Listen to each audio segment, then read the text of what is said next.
નમસ્કાર મિત્રો, આપ સૌના સહકારથી આપણી 66 પે બેક સોસાયટી હાલ સારું કામ કરી રહી છે. આપણને બધાને ખબર છે કે આપણા સમાજના જરૂરતમંદ બાળકો માટે આવી સહાય પહેલાં અમલમાં ન હતી ને હાલ સોસાયટીના માધ્યમથી આ મદદ વિના વ્યાજે કરવામાં આવે છે. આવો સુંદર વિચાર કરનાર તેમજ અમલમાં મૂકનાર અને આમાં જોડાનાર સર્વે મિત્રોનું કામ ખરેખર સરાહનીય છે. હવે આપણે જેના માટે આ વિડીયો બનાવેલો છે તેની વાત કરશું. સોસાયટી દ્વારા વહીવટનું કામ સરળ, વિશ્વાસપાત્ર અને બધી જ માહિતી બધા જ તરત જોઈ શકે અને એક ક્લિકમાં તમે જોઈ શકો તે માટેના ઘણા સમયથી વિચાર હતો. તેથી ત્યારબાદ વિચારીને મહેનત દ્વારા એક સુંદર ફાઇલ બનાવવામાં આવી છે. આ ફાઇલ તમે કેવી રીતે જોશો, સમજશો તેની સમજ અહીંયા તમને મળશે, જે ધ્યાનથી જોઈ લેવા વિનંતી છે. તેના માટે સૌપ્રથમ આપણા ગ્રુપમાં જે લિંક મૂકવામાં આવે તેના પર આપે ફક્ત ક્લિક કરવાનું થશે. થોડી જ વારમાં આ ફાઇલ ખુલશે, જેમાં કઈ કઈ વિગતો આપેલી છે તે આપણે હવે જોઈ લઈશું. તો હવે 66 પે બેક સોસાયટીમાં આ બ્લુ કલરની જે તમને લિંક જોવા મળે છે તેને હવે ઓપન કરીશું. ક્લિક કરતાં ફાઇલ આ રીતે ઓપન થશે. હવે ફાઇલ ઓપન કરતાં પહેલાં તમને એક ખાસ વિગત કહેવાની કે ફાઇલની નીચે તમે જેમ આવશો, આ ફાઇલ શરૂઆત છે અને જેમ તમે નીચે આવતા જશો ત્યાં સૌથી મહત્ત્વની વાત છે કે ફાઇલને સારી રીતે જુઓ તમે. એક ગૂગલ શીટ્સ નામની એક એપ આપેલી છે. એ એપને તમારે ડાઉનલોડ કરવાની થશે. તો એના માટે નીચે બ્લુ કલરમાં ક્લિક હિયર ટુ ડાઉનલોડ લખેલું છે, ત્યાં તમે ક્લિક કરશો એટલે આ એપ તમારે ડાઉનલોડ થઈ જશે. અથવા ડાયરેક્ટ જ પ્લે સ્ટોરમાં જઈને તમે ગૂગલ શીટ્સ લખીને આ એપ્લિકેશન ડાઉનલોડ કરી લેશો. ત્યારબાદ આ ફાઇલ તેમાં જોશો. હવે આપણે આ ફાઇલની અંદર જોઈએ તો સૌપ્રથમ તમને લોગો પર જોવા મળશે. પછી પહેલા નંબર પર અહીંયા ક્રમ લખેલો છે. ત્યારબાદ ખાના એટલે ખાતા નંબર, દરેક સભ્યોના ખાતા નંબર તમને અહીંયા વ્હાઇટ કલરમાં જે જોવા મળે છે એ ખાતા નંબર છે. ત્યારબાદ સભ્યશ્રીનું નામ, તો દરેક સભ્યોના નામ તમે જેમ સ્ક્રોલ કરશો ઉપરના ભાગે જવા દેશો એટલે બધા જ સભ્યોના નામ તમે એકસાથે જોઈ શકશો. 115 ખાતા નંબર સુધીના છે. ત્યારબાદ એમાં એક બીજી વાત છે, ફોટો પણ અહીંયા ઉમેરેલો છે. તો તમે જોઈ શકશો ઉદાહરણ તરીકે કે જયેશભાઈ પરમાર તેમજ નગીનભાઈ પરમાર, એ બંનેના તમે ફોટોગ્રાફ્સ પણ જોઈ શકો છો. તે પણ આપણે અપલોડ કરીશું. ત્યારબાદ આગળ જોતાં મૂળ ગામનું નામ આપેલું છે. તો જે પણ તમારું ગામનું નામ છે, મૂળ ગામનું નામ, ત્યારબાદ હાલનું રહેઠાણ, તમે ક્યાં રહો છો અત્યારે, તે પણ અંદર વિગત લખવાની થશે. અને આ ફાઇલ ફ્રીજ કરેલી છે એટલે તમે સ્ક્રોલ કરીને સીધું તમે જોઈ શકશો. ધારો કે 2 નંબર જયેશભાઈ પરમારની આપણે વિગત જોઈએ તો મૂળ ગામ ઉંદેલ, હાલનું રહેઠાણ ઉંદેલ, મોબાઈલ નંબર તેમનો દેખાય છે. મોબાઈલ નંબરની પણ એક આપણે બધાના મોબાઈલ નંબર પણ એડ કરવાના થશે.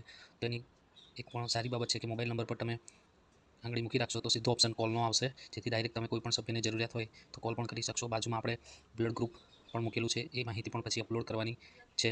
ત્યારબાદ તમને જે ખાનું દેખાય છે કે સભ્યશ્રી દ્વારા જમા કુલ ફાળો, એટલે દરેક સભ્યનું તમે જોઈ શકો છો. 1 નંબર જીતેન્દ્રભાઈ 5800 રૂપિયા, જયેશભાઈ 5800 રૂપિયા, નગીનભાઈ 8 નંબર પર 5800 રૂપિયા, એમ દરેક સભ્યોના તમે અહીંયા કુલ કેટલો ફાળો જમા થયો છે એ વિગત પણ તમે જોઈ શકશો. હું ઉદાહરણ તરીકે એક બે બાબત તમને બતાવીશ. હવે તમે જોશો તો વર્ષ 2023ની માહિતી તમે જોઈ રહ્યા છો.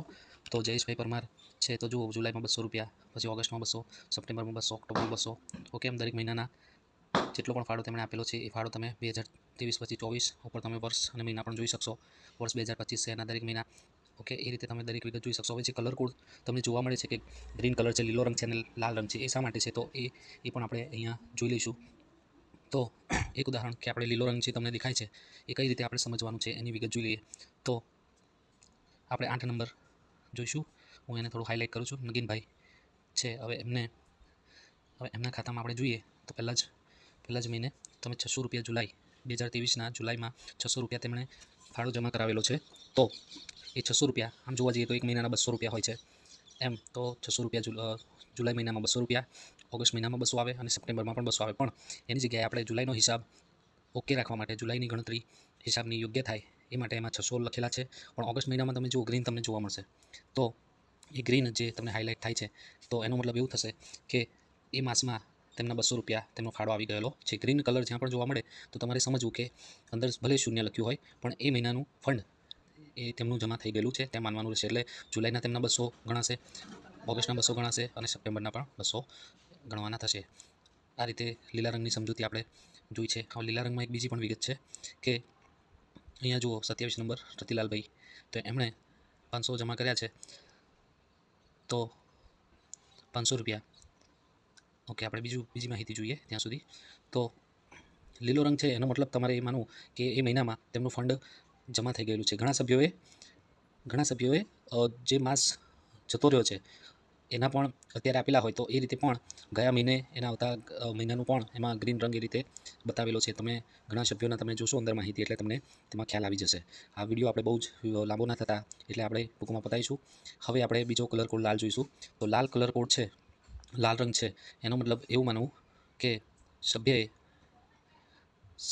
સભ્ય હોવા છતાં તેમણે એ મહિનામાં કોઈ કારણસર તેમણે ફંડ જમા કરાવ્યું નહીં. અહીંયા 9 નંબર પર કમલેશભાઈ છે, ઉદાહરણ તરીકે હું સમજાવું છું. તો એમણે જુલાઈમાં 200 જમા કર્યા છે, ઓગસ્ટમાં 200 જમા કર્યા છે, પણ તમે જોઈ શકો છો કે સપ્ટેમ્બરમાં 0 લખ્યું છે, આપણે ઓક્ટોબરમાં 0 લખ્યા છે, તેમના નવેમ્બરમાં અને ડિસેમ્બરમાં એ રીતે. તો મતલબ કે સભ્ય છે પણ એ મહિનામાં એમણે કોઈ પણ પ્રકારનું ફંડ જમા કરાવ્યું નથી, જેના લીધે આપણે એમના ખાતામાં એ લાલ રંગ દર્શાવેલો છે કોડ તરીકે. હવે આપણે એક ત્રીજો કલર છે જે તમે બધા જોઈ શકશો અહીંયા, ગ્રે કલર એટલે રાખોડી રંગ જે તમને દેખાઈ રહ્યો છે. એક ઉદાહરણ તરીકે આપણે સમજાવીએ કે ઉદાહરણ તરીકે 62 નંબર તમે જોઈ શકશો અહીંયા. તો જીગરભાઈ છે, તો જીગરભાઈના ખાનામાં તમે આગળ જોશો તો જુલાઈમાં ગ્રે છે, ઓગસ્ટમાં ગ્રે છે, બરાબર. એમ વધતા આગળ તમે જશો, ઓક્ટોબરમાં ગ્રે છે, નવેમ્બરમાં પણ ગ્રે છે, પણ ડિસેમ્બરમાં 100 રૂપિયા લખેલા છે. તો એક વસ્તુ આપણે અહીંયા ખાસ ક્લિયર થશે કે જે ખાનામાં રાખોડી રંગ એટલે કે ગ્રે કલર જે તમને જોવા મળે છે, તો જ્યાં સુધી જે મહિનામાં જોવા મળશે તો ત્યાં સુધી તે લોકો આ સોસાયટીમાં સભ્ય બન્યા નહીં હોય. બરાબર છે કે જીગરભાઈ એ આપણી સોસાયટીમાં નવેમ્બર 2023 સુધી સભ્ય ન હતા, તમે જોઈ શકો છો. અને ડિસેમ્બર 2023માં એ પ્રથમ વખત આપણી સોસાયટીના સભ્ય બનેલા છે. એટલે બાકીના બધા ખાનામાં આપણે ગ્રે રાખોડી રંગ પૂરેલો તમને જોવા મળશે, જેથી એ વાત સ્પષ્ટ થઈ જાય કે ક્યારે તમે સભ્ય બન્યા છો, ક્યારે તમે ફંડ જમા નથી કરાવ્યું. તો લાલ રંગ હશે અને લીલો રંગ હશે તો માનું કે તમે એ ફંડ એનું જમા કર્યું છે. હવે નીચે થોડી માહિતી બીજી, આ જે કલર કોડ આપણે સમજાવ્યો એ તમે અહીંયા આગળ ખાસ જોઈ શકશો. એ ફાઇલની નીચે એની માહિતી પણ આપણે લખી દીધેલી છે, જે તમે વાંચી શકશો. હવે ફંડની માહિતી પણ અહીંયા છે, જે આપણે ખાસ જોઈ લઈએ. તો ફંડની માહિતીમાં એ તમે જોઈ શકશો કે ભાઈ કુલ જમા ફંડ અત્યાર સુધીનું બધા વર્ષનું બધા સભ્યોનું ભેગું થઈને કેટલું ફંડ છે. તો આ એક ઉદાહરણ તરીકે સમજાવવામાં આવે છે, એમાં વધારો ઘટાડો થશે, પણ અત્યારે ઉદાહરણ તરીકે આપણે સમજીએ. તો જોઈએ તો કુલ જમા ફંડ બતાવે છે, બાજુમાં જોઈ શકો છો કે 75,200 કરેલ સહાય એટલે જે સહાય આપણે આપેલી છે જરૂરતમંદને એ 1,50,000 છે. સહાય બાદ બચેલ ફંડ કેટલું છે તો 25,200 બતાવે છે. અને પરત આપણને જે આપણે સહાય કરી હતી હવે એ જ એમણે પરત આપણને જમા કરાવેલા છે તો એ 32,000 છે. એમ તો આપણી પાસે અત્યારે 57,200 ચોખ્ખી જમા રકમ બતાવે છે. આ એક ઉદાહરણ તરીકે તમે આ બધું જ આપણે ફોર્મ્યુલાથી સેટ કરેલું છે, બધી વિગત એમાં આવી જશે. હવે બીજી વસ્તુ તમે અહીંયા જુઓ છો કે મહિના મુજબ કુલ રકમ, તો મહિના મુજબ કુલ રકમ એટલે જુલાઈ 2023ની જુલાઈમાં કેટલું ફંડ આપણે એ મહિનામાં આવેલું છે તો 7,800. ત્યારબાદ ઓગસ્ટ મહિનામાં 2023માં કેટલું આવ્યું છે એ 5800 રૂપિયા છે. એમ દરેક મહિનાનું તમે ફાઇલ સ્ક્રોલ કરશો જોશો તો દરેક મહિનાનું ફંડ તમને જોવા મળશે, અને એનો પણ સરવાળો લાસ્ટમાં આપેલો છે કે 1,75,200, બરાબર. એ પણ સરવાળો જોવા મળી જશે. ત્યારબાદ બીજી વિગત આપણે અહીંયા મેન્શન કરેલી છે કે વર્ષ મુજબ ફંડની રકમ, એટલે આપણે જે વર્ષથી શરૂઆત કરી છે દરેક વર્ષમાં આપણને કેટલું ફંડ જે તે વર્ષ મુજબ જમા થયું છે. તો વર્ષ 2023નું કુલ ફંડ હતું 38,400, તમે જોઈ શકો છો. ત્યારબાદ કે વર્ષ 2024 એમાં કેટલું ફંડ જમા થયું છે તો પણ તમે જોઈ શકો છો, અહીંયા બતાવેલું છે કે 60,400 રૂપિયા છે. એવી રીતે અત્યારે જે રનિંગ મહિનો વર્ષ ચાલી રહ્યું છે એનું પણ આપણે જોઈએ કે વર્ષ 2025નું ફંડ અત્યાર સુધીનું 74,400 બતાવી રહ્યું છે. એટલે એનો પણ આગળ જતાં ટોટલ સરવાળો ફોર્મ્યુલા ગોઠવેલ છે, સેટ કરેલું છે, તો એ પણ તમે જોઈ શકો છો, એક સમાન બતાવે છે. હવે આ સીટની તમને બધી જ બાબતો અહીંયા ખ્યાલ આવી ગઈ હશે. હવે આપણે આગળની માહિતી જોઈશું. તો આ જોયા બાદ તમે ડાબી બાજુ છેક ઉપર જુઓ, ખરાની નિશાની તમને જોવા મળશે, એની પર ક્લિક કરશો, ખરું કરી દેશો તો છેક નીચે તમે આવશો તો તમે જોશો, ફરીવાર ખરું કરીએ તો છેક નીચે તમે જુઓ, છેક નીચે તો 4 ઊભી આડી લીટી છે, એની બાજુમાં લખ્યું છે હિસાબ. એટલે દરેક અલગ અલગ જેમ બુકમાં પેજ હોય છે, પાના હોય છે, એમ આમાં પણ ગૂગલ શીટ્સમાં પણ તમે અલગ અલગ પેજ જોઈ શકો છો. તો પહેલો હિસાબ છે, તો એ હિસાબ જોયો, બાજુમાં સહાય લખેલું છે, તમે ધ્યાનથી જોઈ શકો છો. નીચે બ્લુ કલરની લીટી છે, તો એની પર તમારે ધીમે ધીમે ક્લિક કરવાનું છે. તો સહાયની માહિતી મતલબ કે આપણે જેમને પણ સહાય મદદ કરી છે જરૂરતમંદને એમની માહિતી અહીંયા તમે જોઈ શકશો કે ભાઈ તમે 8 સહાયકના નામ તમે જોઈ શકો છો. એમના ગામનું નામ છે, સહાયકના વાલી ખાતેદારનું નામ છે, એમનો ખાતા નંબર, એના વાલી કદાચ સભ્ય હોય તો એમનું વિગત આવશે. પછી આપણે તમે જોઈ શકો છો કે જવાબદારી લેનાર સભ્યશ્રીનું નામ, તો જેમણે પણ આની જવાબદારી લીધી છે જે સભ્ય, એનું નામ, તેમનો ખાતા નંબર તમે જોઈ શકશો. પછી સહાય અંગેનું કારણ તમે જોઈ શકશો, સહાય ક્યારે આપેલી એ તારીખ છે, પછી કેટલી સહાય આપી છે એ રકમ લખી છે, બરાબર છે. અને એમણે પરત ક્યારે જમા કર્યા છે એ તારીખ પણ છે. વિશેષ નોંધમાં સહાય પરત જમા આપણે જોઈ શકીએ છીએ. તો પહેલા નંબરના જે સહાયક છે રામાભાઈ, તો એમણે એ સહાય પરત જમા કરેલી છે, 10,000 એમણે સહાય લીધી હતી અને 10,000 પરત જમા કર્યા છે. તો હપ્તો એક જ હપ્તામાં એમણે જમા કરેલા છે. હવે બીજા એક વ્યક્તિનું સહાયકનું આપણે વિગત જોઈએ, 5 નંબર જીયાબેન જયેશભાઈ પરમાર, બરાબર. તો તેમણે તેમણે 20,000ની સહાય લીધેલી છે.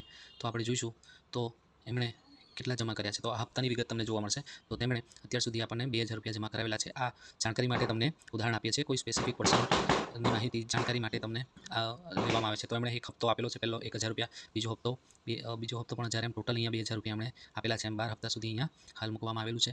તો આ બધી જ જે સહાય આપેલી છે એ ટોટલ એનું અહીંયા પણ ફોર્મ્યુલા મૂકેલો છે. તો 32,000 રૂપિયા જે આપણે સહાય કરેલી છે એ આપણને પાછા પરત મળેલા છે. તો આ એક જ ફાઇલની અંદર સહાય અંગેની વિગતો તમે જોઈ શકો છો. હવે તેની વાત બીજી પણ આપણે જોઈએ કે નીચે ત્રીજું એક તમને શીટ પેજ જોવા મળશે. નિયમો લખ્યું છે, લાલ કલરની લીટી છે, ત્યાં તમારે ક્લિક કરવાનું છે. તો આની અંદર આપણે સોસાયટી 66 પે બેક સોસાયટીના નિયમોની યાદી અહીંયા મૂકેલી છે, જે તમે શાંતિથી બધા નિયમો 18 નિયમો મૂકવામાં આવેલા છે. તો એ શાંતિથી તમે જોઈ વાંચી શકો છો. એમ આપણી પાસે 3 સીટો અત્યારે આ સોસાયટીની બનાવવામાં આવી છે, જે સરળતા માટે છે અને તમે એક જ ક્લિકમાં ગમે ત્યારે તે જોઈ શકો છો. અહીંયા થોડી વિગત છે અને સંપર્ક માટેની માહિતી પણ હિસાબમાં લખવામાં આવેલી છે. એ રોજમેડ અને ખાતાવાહી સંભાળનાર જયેશભાઈ છે અને ઓનલાઈન જે આ ફાઇલમાં અપડેટ કરે છે તેવા શ્રી નગીનભાઈ છે. તેમનો આપણે ગમે ત્યારે કોન્ટેક્ટ કરી શકીએ છીએ. તો આ ફાઇલને યોગ્ય રીતે આ વિગતો સમજી અને તેનો ઉપયોગ કરવા માટે વિનંતી છે. આભાર.